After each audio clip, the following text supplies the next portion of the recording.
You're tuned in to The Andrew Lawton Show. Welcome back to The Andrew Lawton Show. As I've said a few times now, we obviously have given a lot of attention and continue to the major parties and major themes that come up. But one of the things we do differently is also shining a light on some of the candidates and campaigns that aren't getting as much attention in the mainstream media. And with that prelude, I wanted to bring into the show Rod Taylor, who is the Christian Heritage Party leader and also the party's candidate in Skeena-Bulkley Valley in British Columbia. Rod, it's good to talk to you again. Thanks for coming on today. Yeah, it's great to be on with you. Thanks, Andrew. Now, I think the name slightly gives it away, but I'll still let you describe it in your own words. What is it that the Christian Heritage Party is all about? Our campaign theme is life, family, and freedom. So we support the protection of innocent human life. We support, of course, marriage between one man and one woman, traditional family values, parental rights, that type of thing.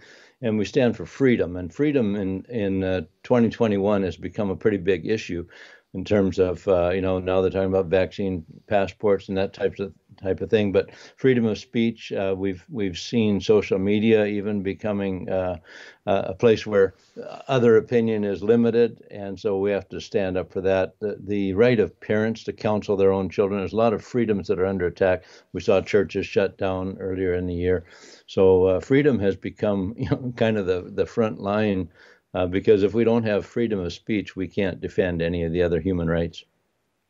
You listed there your top three items: protection for the unborn, restoring a traditional definition of marriage, and freedom. And I'm curious, Rod, how you square number 2 and number 3, because the freedom for people to enter into same-sex marriages is not seemingly one of the freedoms you're upholding. How do you juxtapose those two? Well, to us, just marriage is between a man and a woman. It's we could create the freedom for a father to kill their children or whatever. We could talk about that as a freedom, but there are certain freedoms that are inherent, rights and freedoms that are inherent in the human condition given by God. Of course, government doesn't create rights. Human rights, real human rights, are given by our Creator, and government can either ignore those and violate them, or it can honor them and uphold them. So, we just don't see that there is such a thing as the freedom for men and women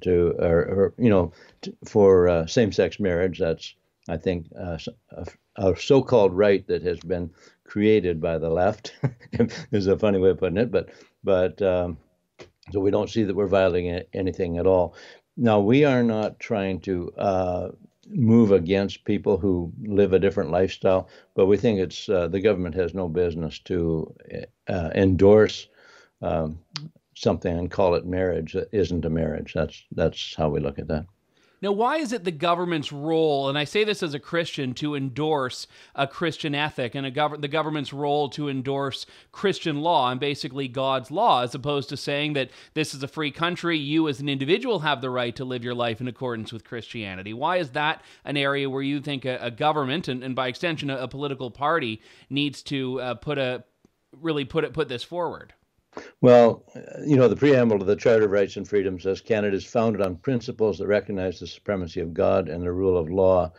And there are certain, Christian, we don't think everyone we're not trying to impose a Christian theology on this nation that everyone needs to go to church or anything like that. But there are certain basics, don't lie, don't steal, don't kill, don't commit adultery. Those are ethics that are shared by pretty well every population group in the country, Christian or non-Christian. And I tell people, even if you are not a Christian, you have a Christian heritage, because this nation was founded on Christian principles. And the farther away we depart from that, the tougher it gets for everybody. I mean, we think that the principles of love your neighbor as yourself, do unto others as you'd have them do unto you, that these are principles that would make this country a great place, and they don't involve imposing any theological, construct on Canadian citizens. Yeah, and certainly a lot of the values are shared by Jews, they're shared by Muslims, they're shared by Christians, they're even in many cases shared by people of no faith at all that just have this moral code that may align with it, but it still is a Christian heritage party. And in a country in which it seems like through a combination of immigration and education and lots of other factors, people are moving further and further away from identifying as Christian, how is there, in your view, a place for a Christian first political party, or where are you finding that space, I guess, is a better way of putting it? Yeah. Well, we sometimes feel like a voice in the wilderness because our society has largely abandoned not only Christian faith, but also Christian principles, Christian values. I mean, even, it's when we talk about moral values, it's not just sexuality and family things, but how you spend taxpayers' money. I mean, that's a moral value that we think the scriptures say don't steal, but I think everyone understands that is wrong to steal. Well, we're actually stealing money from our grandchildren right now, or the government is handing out money that it doesn't have, but it's going to have to be repaid by our grandchildren, great-grandchildren.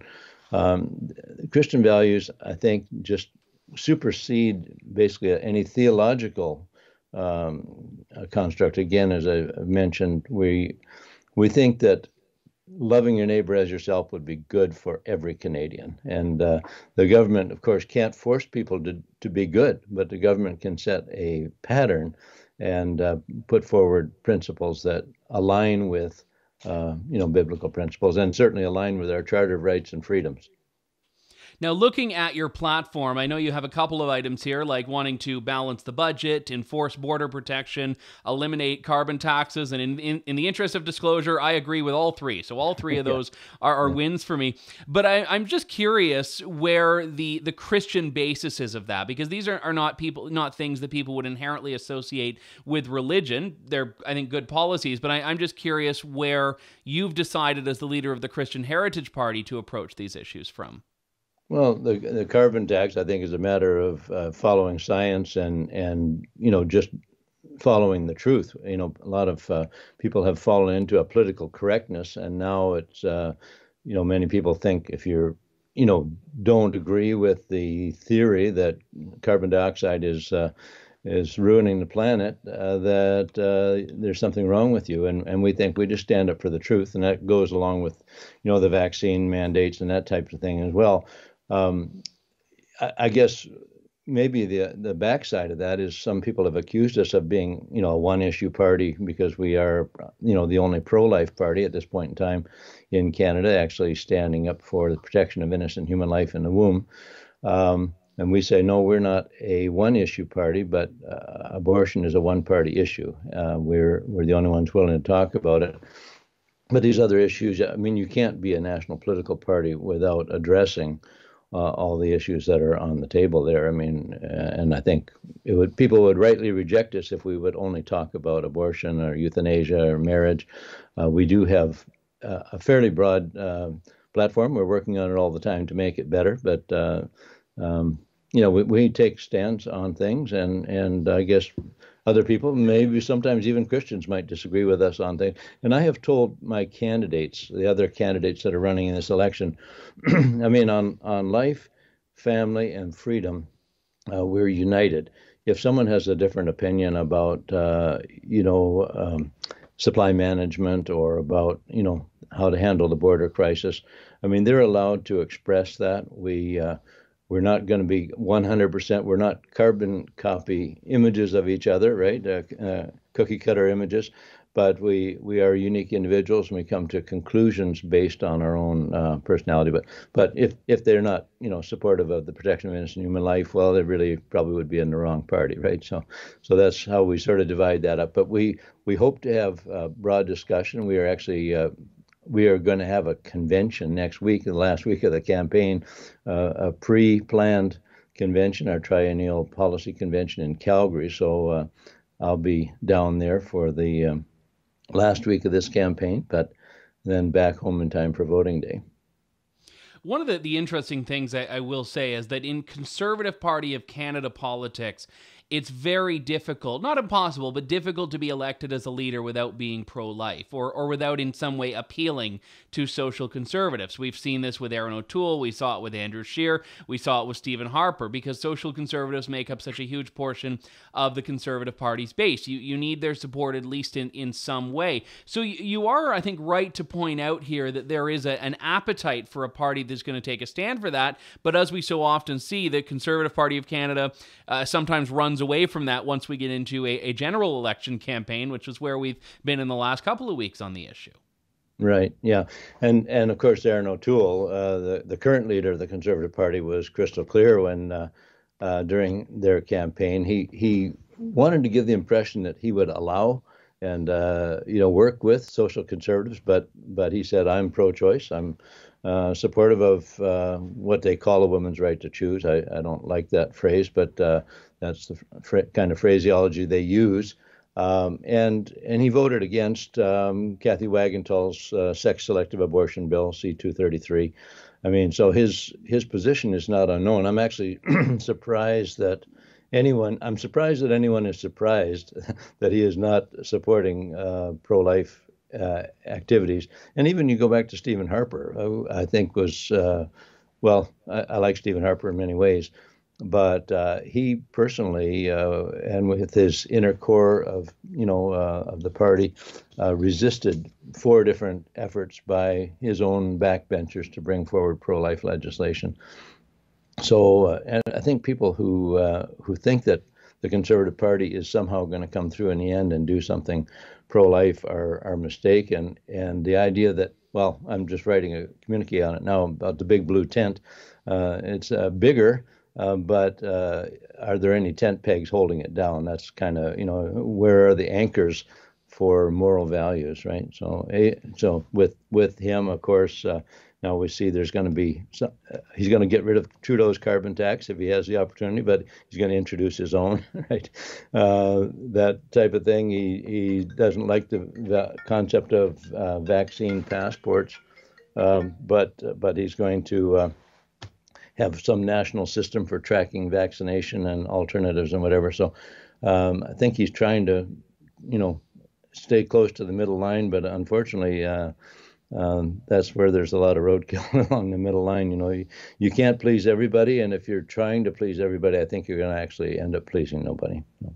I know this is one of the most frustrating questions that a leader of a party can get, but I do have to ask, so I hope you'll indulge me on this. Sure, vote sure. splitting. It sounds like with the issues that you're taking on, a lot of the votes that you're seeking are going to be with voters that probably would otherwise vote Conservative or for some other right-of-center option. And whenever this comes up, the question people are confronted with is, well, is this just eventually leading to more Trudeau elections, more Trudeau victories? How do you square that? Well, there's a few different answers for that. One is if you don't want to split the vote, North Korea and China and Cuba are places where you don't really split the vote because you only have one choice, right? Our system is designed, whether it's a perfect system or not, it is designed to split the vote. If people actually voted for what they wanted instead of voting against what they don't want, or pragmatically thinking, well, my neighbor's probably going to vote this way, so I better vote that way, right, or whatever, I think we would have a lot closer representation of the views of Canadians in Parliament today. But people have tended to base their voting habits. They vote out of fear instead of out of hope, I guess. And, so vote splitting, I think just if people voted for what they wanted, we would actually have a better idea of what Canadians want. I think there's many more people. I've been told many times people would, I'd love to vote for you, but I don't want to split the vote. Well, in my riding, Skeena-Bulkley Valley, the Conservatives have lost in the last 6 elections. So the idea that they're going to get rid of our NDP member by voting for a Conservative who's going to lose, and somehow that's going to take power away from Justin Trudeau's Liberals, it's just not logical, but people think that way. We ask people to just vote for what they believe in, and if they did that, our numbers would be much higher than they are, and that would give people hope, right? Christian Heritage Party leader Rod Taylor joining me now. Rod, thanks so much for your time today. Good to speak with you. Thank you, Andrew. Really a pleasure being with you, and all the best during the rest of this election and on through. Take care. Thank you. God bless you. Yeah, take care. Thanks for listening to The Andrew Lawton Show. Support the program by donating to True North at www.tnc.news.